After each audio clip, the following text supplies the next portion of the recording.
Hey everybody, here's a completely unscripted, probably barely coherent rant. Not even a rant, I guess, but it's a thought I had. So, you got fascism, you got socialism.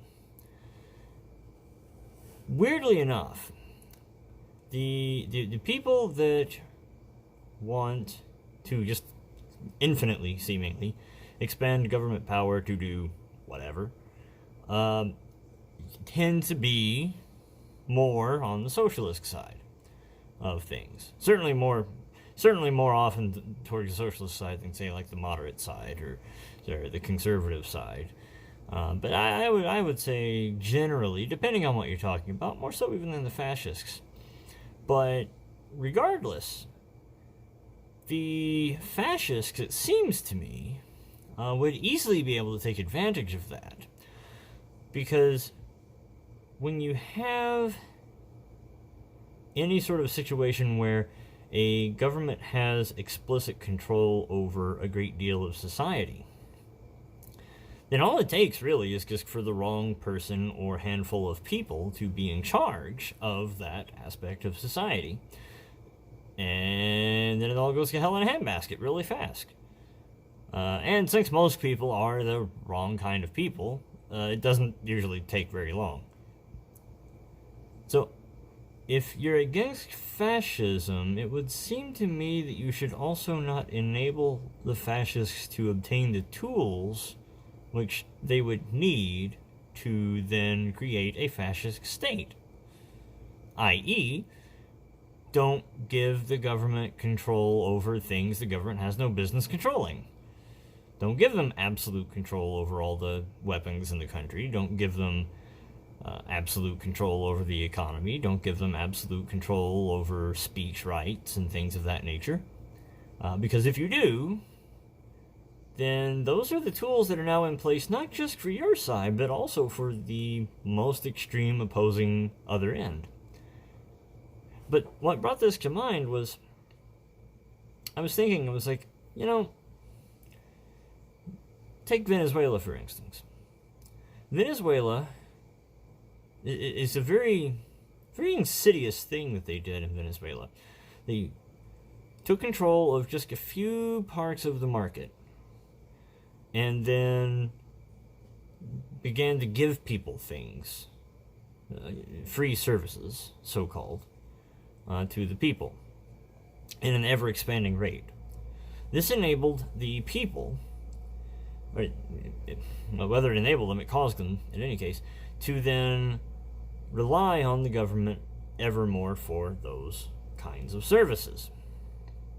And they would come to expect it, and they would be dependent, like it or not, on the government. Whether you want to frame it that way or not, that's the fact.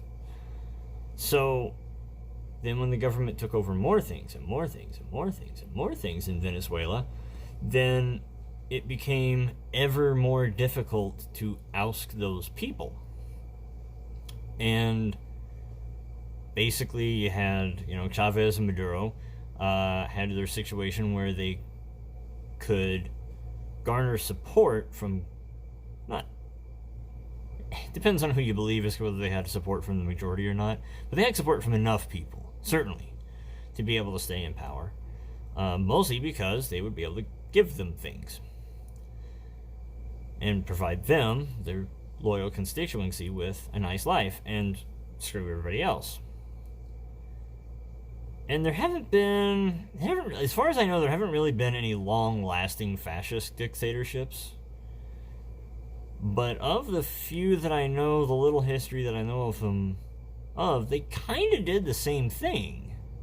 Like, Hitler got into power, not so much being like, hey, we're gonna kill all these people, so much as he was, hey, we're getting screwed, and I'm gonna fix that and get the economy rolling by all these other different means. And he did. To be fair, he did. Even like Lenin and Stalin for a little while helped the average person out. It just, it doesn't last real well. Venezuela for a little while had everything going real well, but then no, because you can't keep that up. It's not a sustainable thing. And I don't know if they knew it wasn't a sustainable thing, or they didn't care, or maybe they just honestly thought it would work. I have no idea. Couldn't begin to tell you. But at the end of the day, it wasn't a sustainable thing. But it didn't matter by then, because by then the people were so reliant on the government that they couldn't really do anything about it. Because the people that wanted to speak out weren't the people that were benefiting from that situation. And the ones that benefited from it didn't want to lose what they had benefited from. It's a very insidious, very subtle way of getting everybody to do exactly what you want. You don't necessarily have to come in with an invading horde to, shoot everybody that doesn't agree with you. No, the way you begin a dictatorship is by doling out lots of favors to not even the majority. You just need a really loyal 25% or so. And then everything else can just fall into place, because if that 25% or so has all the weapons, then, yeah, well, what are you going to do? And, one guy with a gun can easily take on 30 people without one, so you win. Just a thought I had. Probably shouldn't let your government do that. Probably shouldn't give them control over thought and speech and defense. At least not complete control. They should probably have just about enough control over that to keep the really dangerous stuff down out of an extremely few people, and otherwise just don't let them do that. That's my 2 cents.